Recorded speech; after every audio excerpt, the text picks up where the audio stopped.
సాధారణంగా మనకి హిందూ సంప్రదాయాల్లో గుడికెళ్ళగానే నీ పాపం విముక్తి అయిపోతుంది.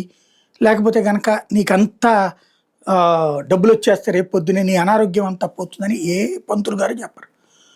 మనం తప్పు చేశామంటే నీ తప్పంతా ప్రాయశ్చిత్తం అయిపోతుందని ఏ పంతులు గారు చెప్పరు. కానీ ఇదిగో ఈ పరిహారం ఇది ఉంది అని చెప్తారు. దాంతోనే సమగ్రంగా పోతుందని కూడా చెప్పరు. అలాగే భవిష్యత్తులో నీ జాతకాల ప్రకారం ఈ సమస్య వస్తుంది అన్నటువంటి జాతకం చెప్పినటువంటి సందర్భంలో దానికి సంబంధించిన పరిష్కారాలు కాదు చెప్పేది. దాని తీవ్రత తగ్గించడానికి తగిన పూజలు చేపిస్తుంటారు. ఇది హిందూ సంప్రదాయంలో. ఇక్కడ క్రైస్తవ సంప్రదాయంలో ఏంటి, అక్కడ వెళ్ళి ఆ కఫెన్లో వాళ్ళు నుంచుని మాట్లాడినటువంటిది మొత్తం ఎవరైతే వాళ్ళ మత పెద్ద వింటే కంప్లీట్గా పరిష్కారం అయిపోతుంది. అప్పటి నుంచి ఆ రోజు దాకా చేసిన పాపములన్నీ పోయినట్టే మళ్ళీ ఇట్లా.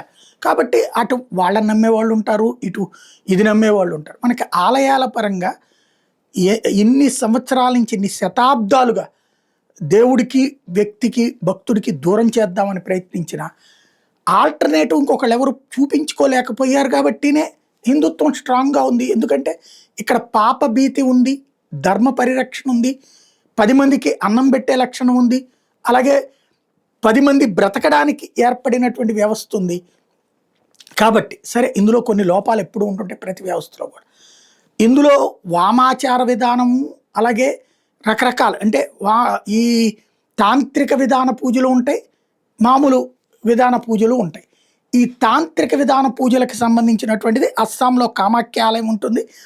అక్కడ జరుగుతున్నటువంటి ఒక వ్యవహారానికి సంబంధించి మయాంగ్ అనేటటువంటి ప్రాంతం గురించి ఉత్తిష్ట భారతకు సంబంధించిన బృందం అక్కడికి వెళ్ళినటువంటి సందర్భంలో వాళ్ళు పోస్ట్ చేయడం, ఆ తర్వాత అక్కడ అసలు ఏంటి అంటే అక్కడ ఈ తాంత్రిక అంశాలకు సంబంధించినటువంటి అంశం మీద పెద్ద చర్చ వస్తున్నటువంటి సందర్భంలో దాని మీద ఒక వివరణ ఇచ్చుకొచ్చారు.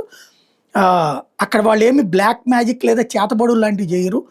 మంత్ర శబ్దాలు అవి సృష్టించే ఫ్రీక్వెన్సీలు, ఆ ఫ్రీక్వెన్సీలు మనిషి శరీరం మీద మనసు మీద ఎలాంటి ప్రభావాలు చూపుతాయి లాంటి అతి లోతైన విషయాల మీద నిరంతరం అధ్యయనం చేస్తారు. ఉదాహరణకు మన చెవి దగ్గర తిరిగే దోమ కూడా ఒక ఫ్రీక్వెన్సీ రిలీజ్ చేస్తుంది, దాన్ని తట్టుకోలేము. ప్రతి అక్షరానికి ఒక ఫ్రీక్వెన్సీ ఉంటుంది, దాన్ని ఉచ్చరించేటప్పుడు బయలుపడే శబ్దమే మంత్రం. ఆ ఫ్రీక్వెన్సీతో కొన్ని మానసిక సమస్యలు, కొన్ని భౌతిక సమస్యలు కూడా నయం చేసే అవకాశం ఉందని నమ్ముతారు. నమ్మితే బీజాక్షర మంత్రం, నమ్మకపోతే ఒక పౌనం పుణ్యం అంతే.